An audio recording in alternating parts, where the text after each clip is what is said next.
மங்கள பட்டினில் மணக்கோலம் விவாகா வழங்கும் சுபமுகூர்த்த பட்டு தி Chennai silk D நகர், வேளச்சேரி, குரோம்பேட் மற்றும் திருவள்ளூர்.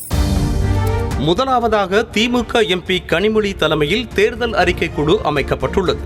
இதில் டிகேஎஸ் இளங்கோவன், ஏகேஎஸ் விஜயன், அமைச்சர்கள் பிடிஆர் பழனிவேல் தியாகராஜன், டிஆர்பி ராஜா, எம்எல்ஏக்கள் கோவி செழியன், சிவிஎம்பி எழிலரசன், மருத்துவர் எழிலன் நாகநாதன், எம்பிக்கள் KRN Rajeshkumar, MP MM Abdullah மற்றும் சென்னை மேயர் பிரியா என 11 பேர் இடம்பெற்றுள்ளனர்.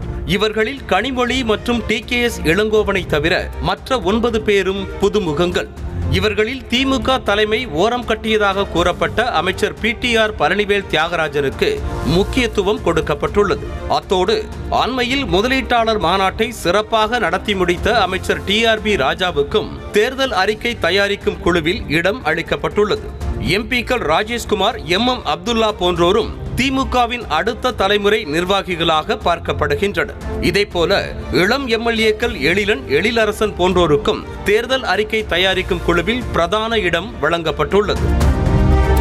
சென்னை வெள்ளத்தின் போது பம்பரமாக சுற்றி பணியாற்றியவரும் தாழ்த்தப்பட்ட சமூகத்தைச் சேர்ந்தவரும் வெறும் 30 வயது மட்டுமே ஆனவருமான மேயர் பிரியாவிற்கு தேர்தல் அறிக்கை தயாரிக்கும் குழுவில் இடம் வழங்கப்பட்டிருப்பது திமுகவில் இனி இளைஞர்களுக்கான காலம் என்பதை காட்டுவதைப் போல உள்ளது. கூட்டணி கட்சிகளோடு தொகுதி உடன்பாடு தொடர்பாக பேச்சுவார்த்தை நடத்த திமுக நாடாளுமன்ற குழு தலைவர் டிஆர் பாலு தலைமையில் அமைக்கப்பட்டிருக்கும் குழுவில் அமைச்சர்கள் கேஎன் நேரு, ஐ பெரியசாமி, எம்ஆர்கே பன்னீர்செல்வம் இடம்பெற்றுள்ளனர். முன்னாள் மத்திய அமைச்சர் ஆர் ராசா, முன்னாள் அமைச்சர் பொன்முடி மற்றும் மாநிலங்களவை உறுப்பினர் திருச்சி சிவா ஆகியோருக்கும் பேச்சுவார்த்தை குழுவில் இடம் வழங்கப்பட்டுள்ளது. வழக்கமாக இந்த குழுவில் இடம்பெறும் சீனியர் தலைவர்களுக்கு இந்த முறை ஓய்வு வழங்கப்பட்டு புதுமுகங்களுக்கு திமுக தலைமை வாய்ப்பளித்திருக்கிறது. இதேபோல நாடாளுமன்ற தேர்தல் பணிகளை மண்டல வாரியாக ஒருங்கிணைக்க குழு அமைக்கப்பட்டுள்ளது.